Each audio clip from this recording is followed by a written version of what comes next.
The wedding. He only wanted to prove he'd moved on. But when she walked in, smiling just for him, something in his guarded heart broke wide open. She was never meant to matter. So why does he suddenly feel like he can't lose her? The DA. Morning light filtered through the floor-to-ceiling windows of Marcus Reed's penthouse office, casting long shadows across the mahogany desk where an ivory wedding invitation lay unopened. He had been staring at it for 3 days now, the elegant script mocking him with its perfect cursive letters. Marcus ran a hand through his dark hair and loosened his tie. At 34, he had built a tech empire worth hundreds of millions. He could negotiate billion-dollar deals without breaking a sweat, command boardrooms full of seasoned executives, and make decisions that affected thousands of employees. But this single piece of cardstock had him completely paralyzed. The invitation was from his ex-fiancée, Victoria. Their relationship had ended 2 years ago when she accused him of loving his company more than her. She wasn't wrong. Now she was marrying someone else, and Marcus knew he couldn't show up alone. Not to her wedding. Not when half of San Francisco's elite would be watching, waiting to see the successful CEO reduced to a pathetic figure sitting alone at table 12. He needed a date. Someone who could play the part, look the role, and help him save face. His assistant had suggested several socialites from his usual circle, but the thought of their calculated smiles and practiced conversations made his stomach turn. He wanted someone real. Someone who wouldn't see dollar signs when they looked at him. That afternoon, Marcus found himself walking through Union Square, something he rarely did. The busy sidewalks provided a strange comfort, an anonymity he couldn't find in his usual haunts. Street musicians played soft melodies while tourists and locals weaved around each other in the familiar dance of city life.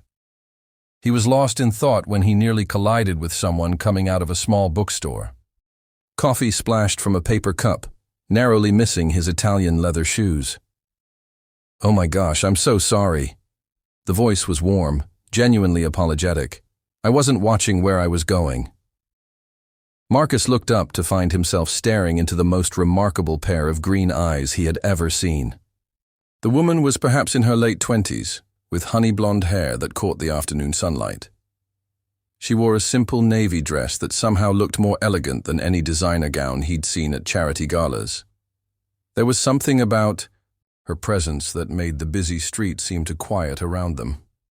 "No harm done," he said, surprised by how steady his voice sounded. "Actually, I think I was the one not paying attention." She smiled, and Marcus felt something shift in his chest. "Well, then we're both guilty. I'm Emma, by the way. Emma Clark." "Marcus." He paused, then decided against giving his last name. Marcus Reed. If she recognized the name, she didn't show it.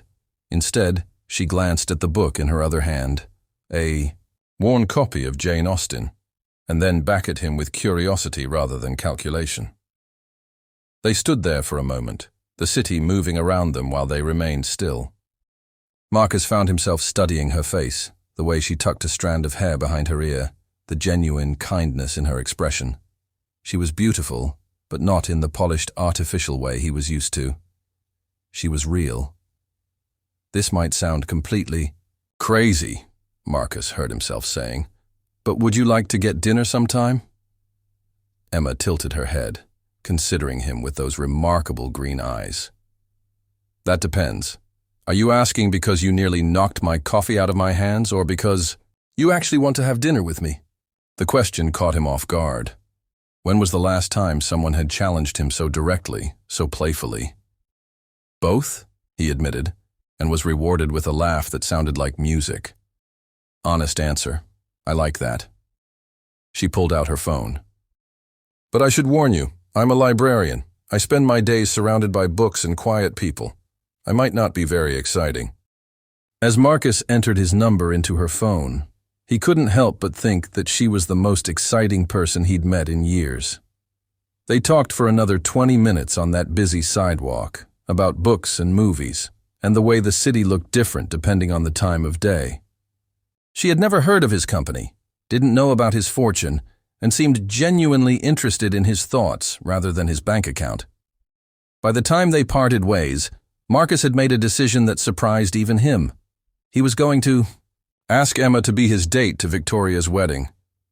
Not because she looked the part, though she certainly did, but because for the first time in months, he had felt like himself. Not the CEO, not the millionaire, just Marcus. 3 weeks later, they stood together in the grand ballroom of the St. Francis Hotel. Emma wore a deep blue gown that made her eyes even more striking, her hair swept up in an elegant style that revealed the graceful line of her neck. Marcus couldn't stop looking at her. But it wasn't just her beauty that captivated him. It was the way she genuinely listened when his elderly aunt told stories about her garden. The way she laughed at his business partner's terrible jokes. The way she seemed completely unimpressed by the opulence around them, finding more interest in the historical architecture than the designer dresses. As the evening progressed, Marcus realized something that both thrilled and terrified him. This wasn't about saving face anymore. Somewhere between that first conversation on the sidewalk and this moment, watching Emma dance with his 7-year-old nephew, he had fallen completely and irrevocably in love with her. When Victoria approached them during the reception, Marcus felt Emma's hand slip into his, offering silent support. Victoria was radiant in her wedding dress, but Marcus felt nothing but genuine happiness for her. The woman beside him had changed everything. "I'm glad you came, Marcus," Victoria said, her smile warm and sincere. "And I'm glad you found someone who makes you smile like that."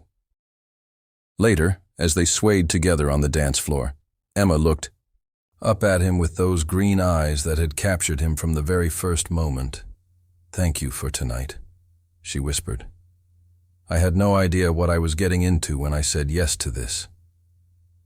Marcus pulled her closer, breathing in the subtle scent of her perfume. "Neither did I," he admitted, "but I'm pretty sure it's the best decision I've ever made."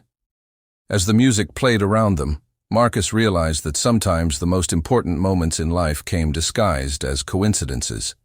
A spilled coffee, a chance meeting, a desperate need for a wedding date, all leading to this perfect moment with the woman who had shown him what it meant to truly connect with someone.